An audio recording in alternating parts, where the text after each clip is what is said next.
Joining me now is Congressman Donald Norcross from New Jersey. He's the chair of the Tactical Air and Land Forces Subcommittee, which has jurisdiction over Army programs and accounts related to aircraft, ground equipment, missiles, ammunition, and other procurement.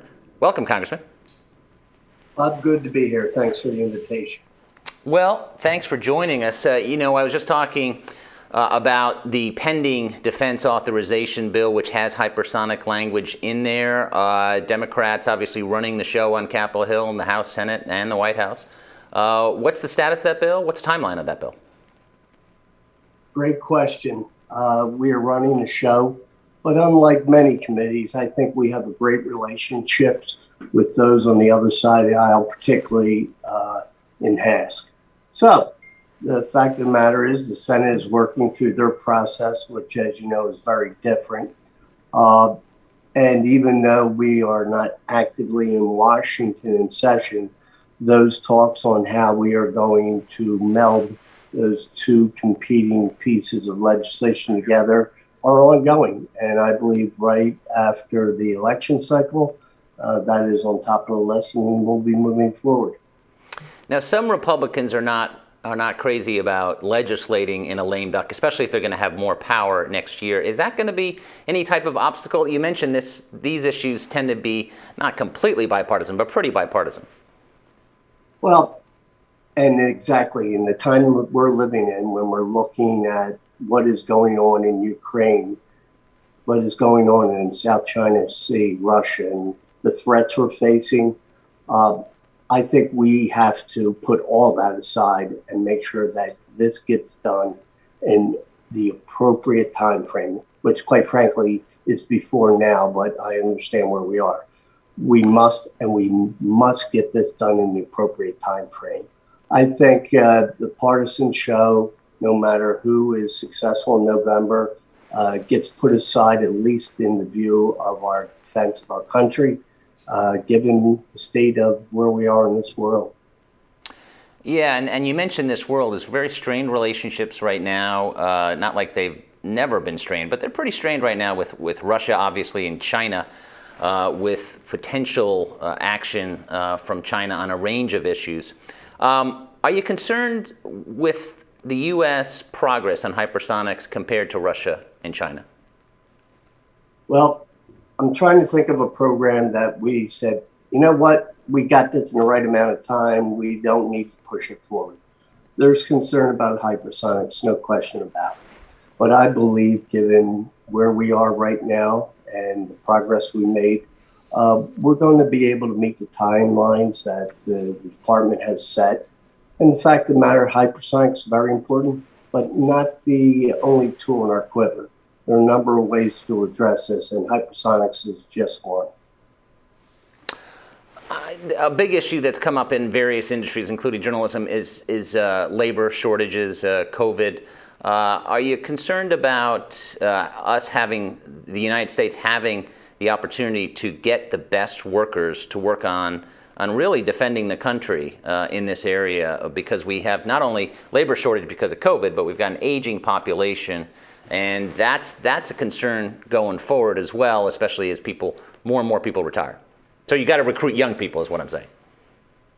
Bob, great question, and something that I've spent most of my career on is bringing up that next generation of worker, whether those are the PhDs that we need for engineering to create the next level of hypersonics.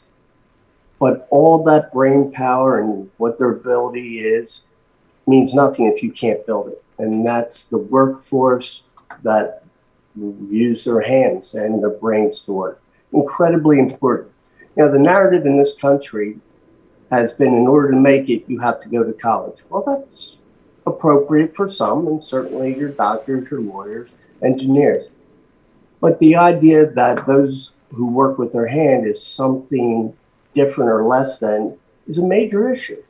We see so many places across this country where they can't get the basic workforce to build their products.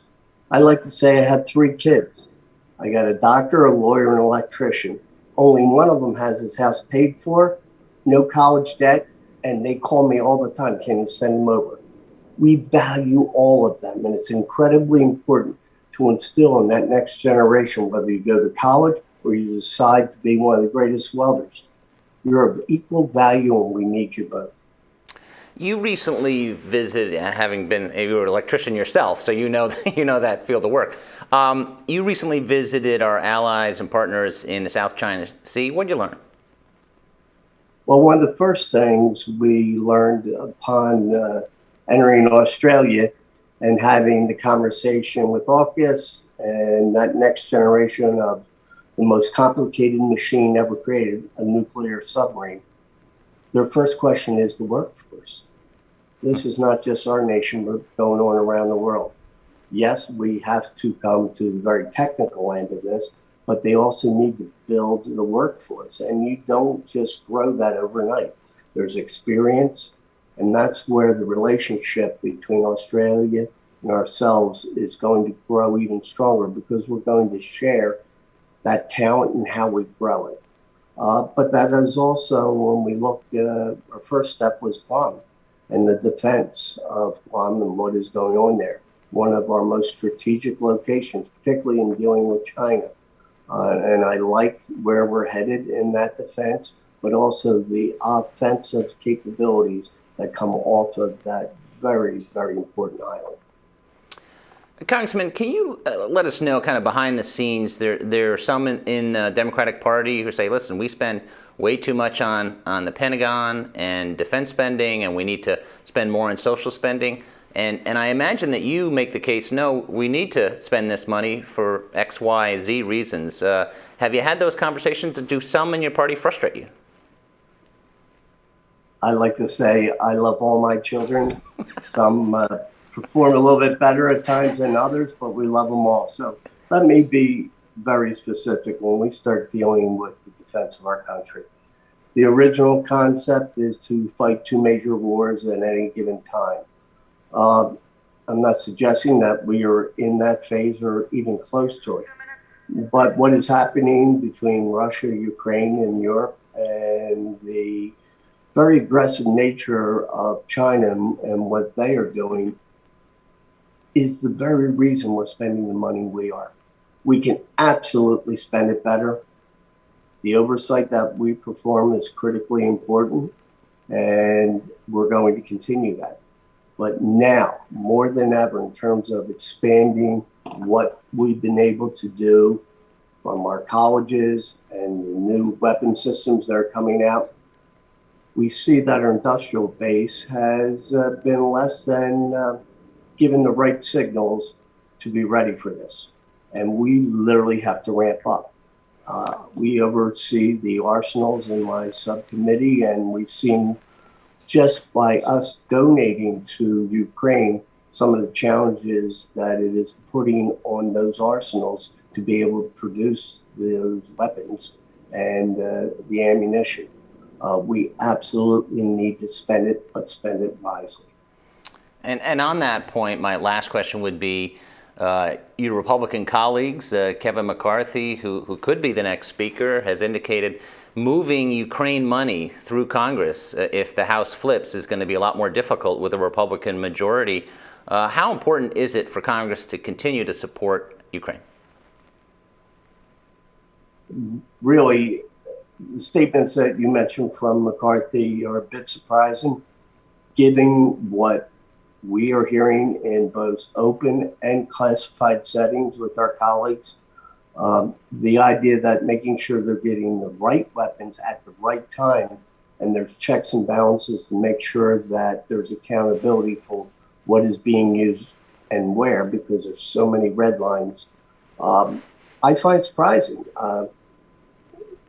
Listen, when somebody gets in the majority, it might be a very different world, and Kevin McCarthy is somebody who may or may not be that. But given our relationship and what we have heard, what we have seen on armed services, Chairman Smith and Mr. Rogers work very well together. I'm not seeing the doubt that we're going to support our allies in this case. I'm hearing quite the opposite. But again, the right weapons, the right time, and making sure that accountability is in place is critical to all the members. Congressman Norcross, thanks so much for joining us and giving us your analysis and input on this important issue. Thank you. Appreciate it.